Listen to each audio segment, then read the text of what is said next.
ஜெகத்குருவே சரணம். மந்த்ராலய மகான் மகாபிரபு ஜெகத்குரு ஸ்ரீ ஸ்ரீ ராகவேந்திர சுவாமிகளுக்கு ஆத்மார்த்தமான நன்றிகளையும் வணக்கங்களையும் அவருடைய பொற்பாத சுவடுகளில் பணிவுடன் சமர்ப்பிக்கின்றேன். நீங்களும் உங்கள் குடும்பத்தாரும் இகபர சுகம், ஆனந்தம், ஐஸ்வர்யம், ஆரோக்கியம் அனைத்தும் பெற்று என்றென்றும் நல்வாழ்வு பெற வேண்டும் என்பதனையே மீண்டும் பிரார்த்தனைகளாக அவருடைய பொற்பாத கமலங்களில் பணிவுடன் சமர்ப்பிக்கின்றோம். எவ்வளவோ தியானம் பண்ணுறோம், எவ்வளோ பிரார்த்தனை பண்ணுறோம், எத்தனையோ கோயிலுக்கு போகிறோம், எதுவுமே தீந்த பாடே இல்லையே. செஞ்ச புண்ணியம்லாம் என்னாச்சு?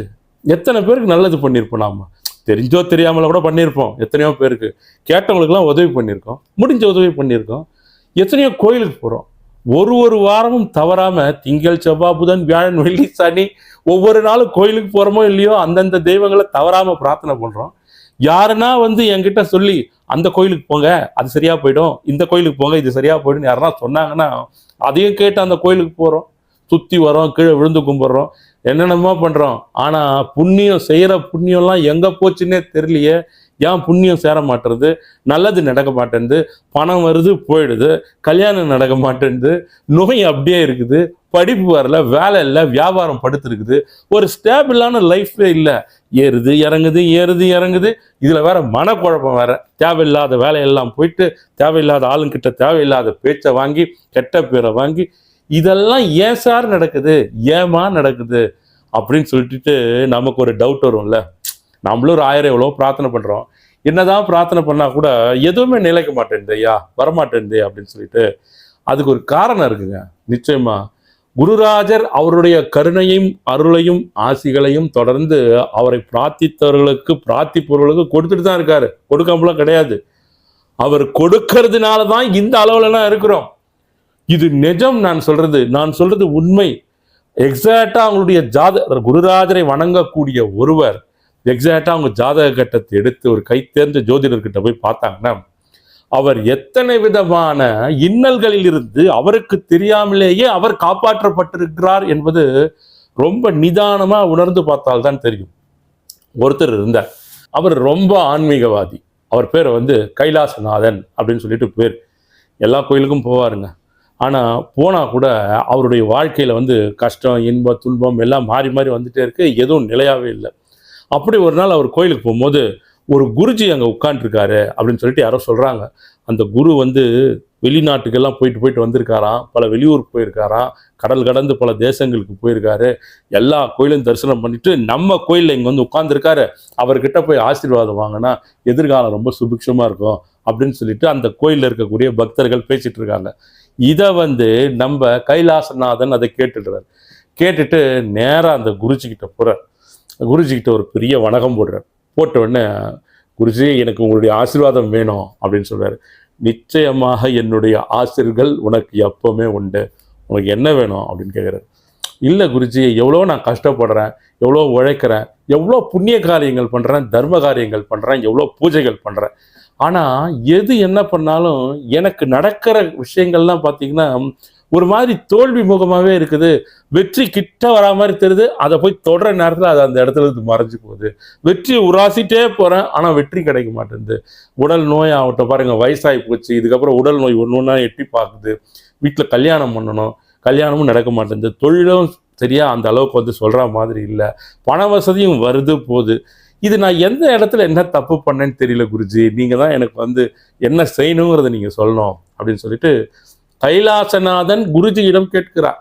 குருஜி எப்பவுமே நம்ம கதைகளில் வரக்கூடிய குருஜி தங்கமான குருஜியாக இருப்பார்கள். இவரும் தங்கமான குருஜி. கைலாசநாதன், நீங்கள் சரியான இடத்துல சரியான விஷயத்தை தான் கேட்டிருக்கீங்க. அதெல்லாம் நான் ஏன் அப்படி நடக்குது அப்படிங்கிறத உங்களுக்கு நான் விலாவரியாக நான் சொல்கிறேன் அப்படின்னு சொல்லிட்டு பக்கத்தில் ஒரு சிஷ்யனை கூப்பிடுறார். சிஷ்யான்னு கூப்பிட்ட உடனே சொல்லுங்க குரு வேணும்னு அந்த பானை எடுத்து வான்றார். ஒரு பானை, அந்த பானை எடுத்துட்டு அந்த பானையை விட்டு தரார். கைலாசநாதன் அங்கே பாருங்க, ஆறு ஓடிட்டு இருக்கு இல்லையா? ஆமாம், ஆறு ஓடிட்டு இருக்கு. அங்கே போயிட்டு இந்த பானை நிறைய நீரை நிரப்பி கொண்டு வாருங்கள், அதாவது தீர்த்தம் கொண்டு வாருங்கள்.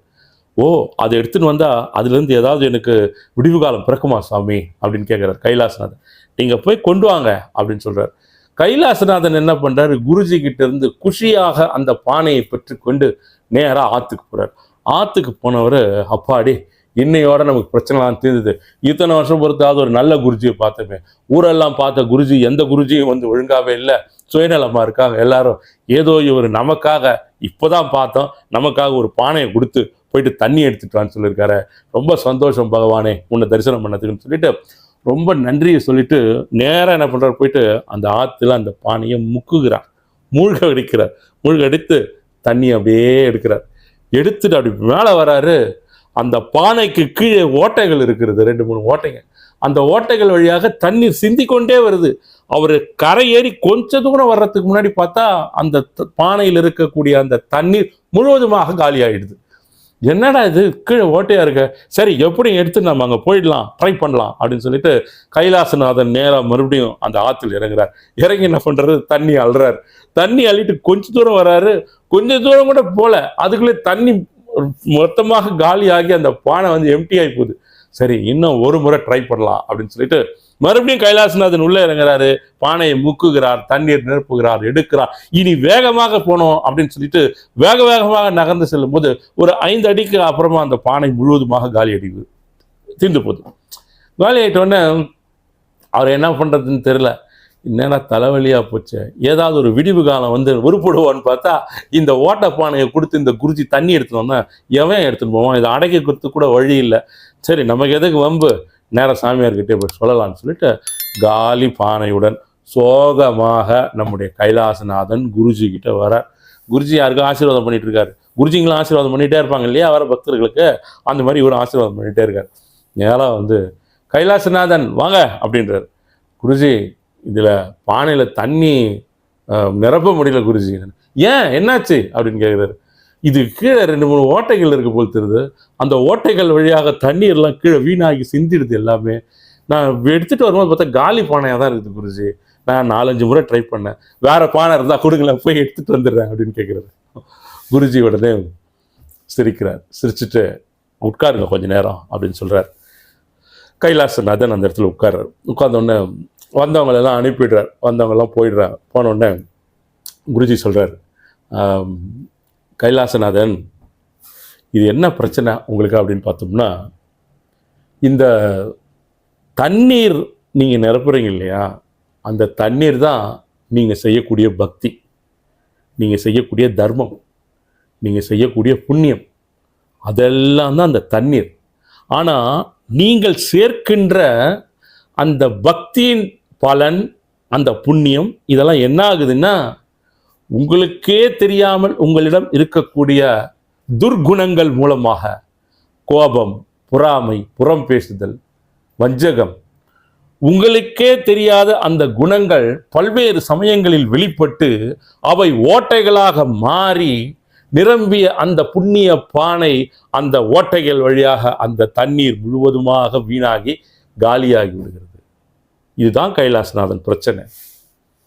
அந்த ஓட்டைகள் அடைபட்டால், அந்த துவாரங்கள் அடைபட்டால், நீங்கள் சேர்த்து வைத்திருக்கக்கூடிய அந்த புண்ணியங்கள், நீங்கள் செய்த தர்மங்களின் வாயிலாக உங்களுக்கு கிடைத்திருக்கக்கூடிய நல் அருள்கள், இது எல்லாமே அப்படியே இருக்கும்.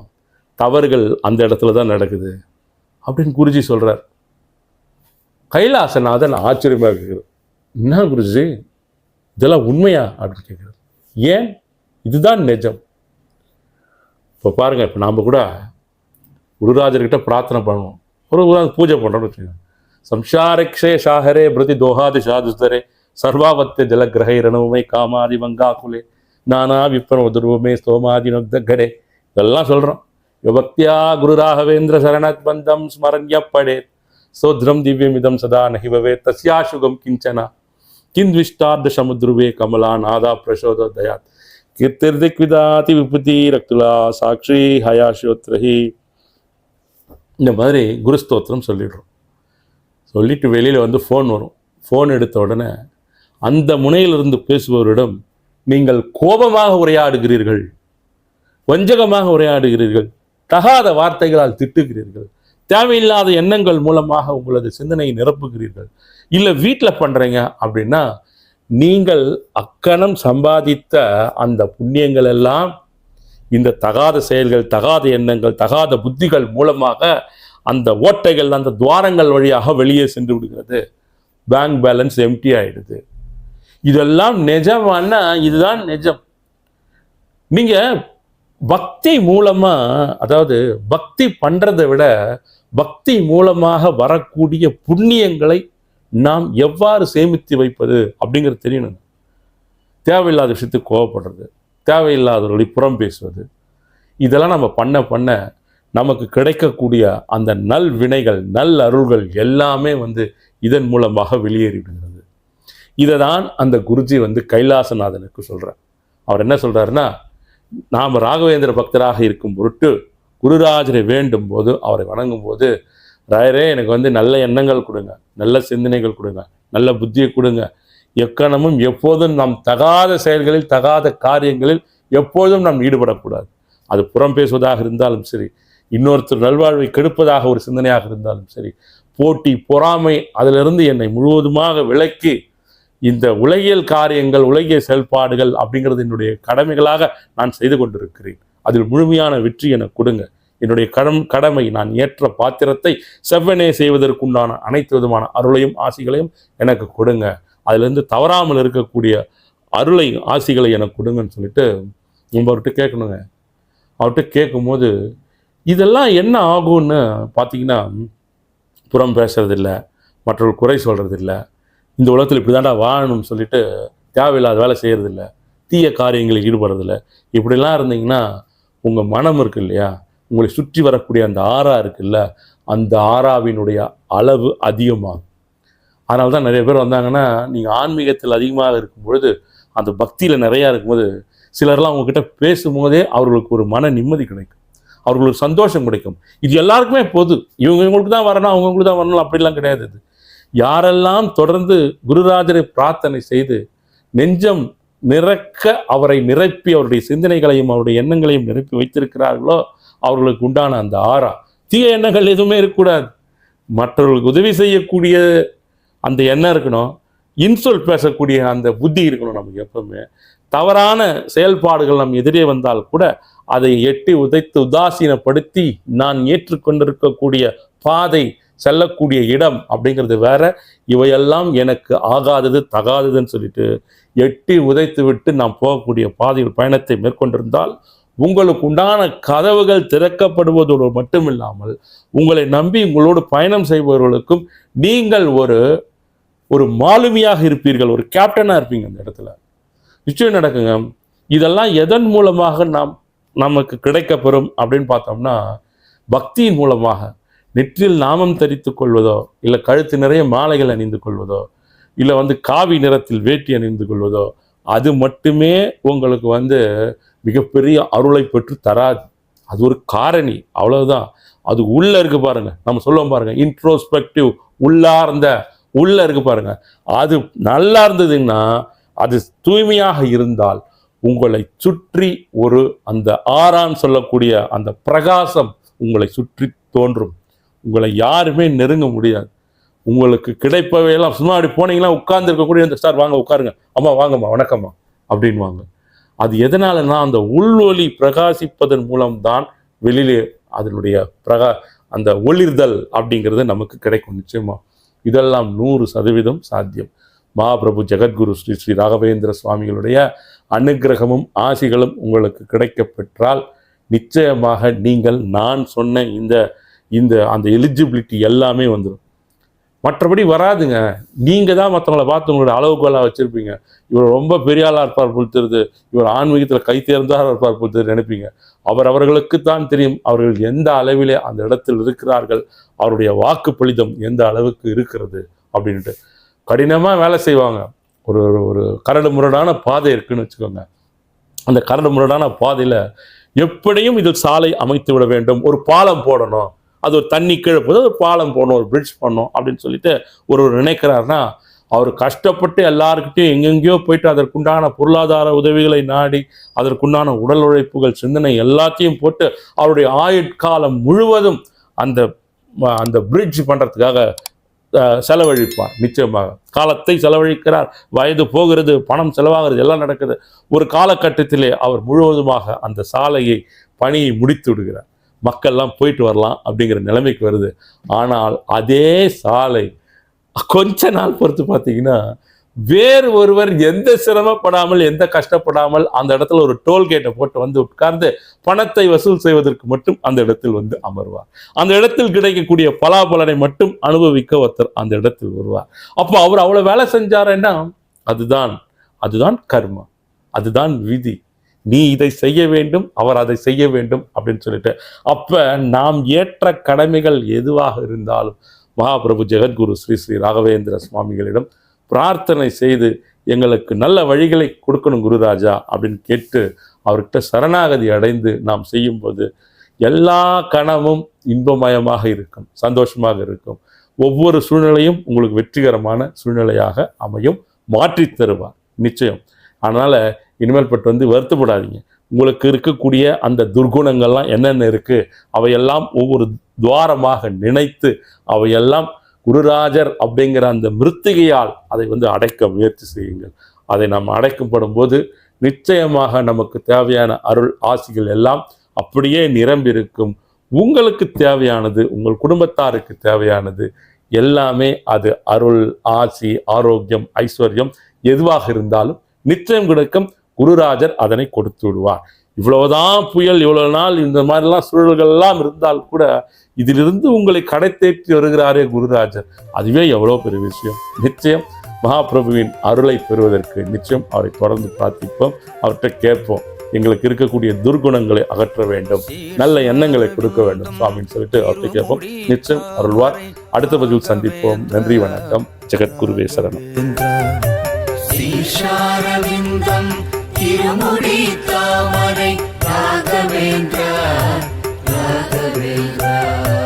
முகாரவிந்தம் திருமுக தாமரை ராகவேந்திரா ஸ்ரீ ராகவேந்திரா.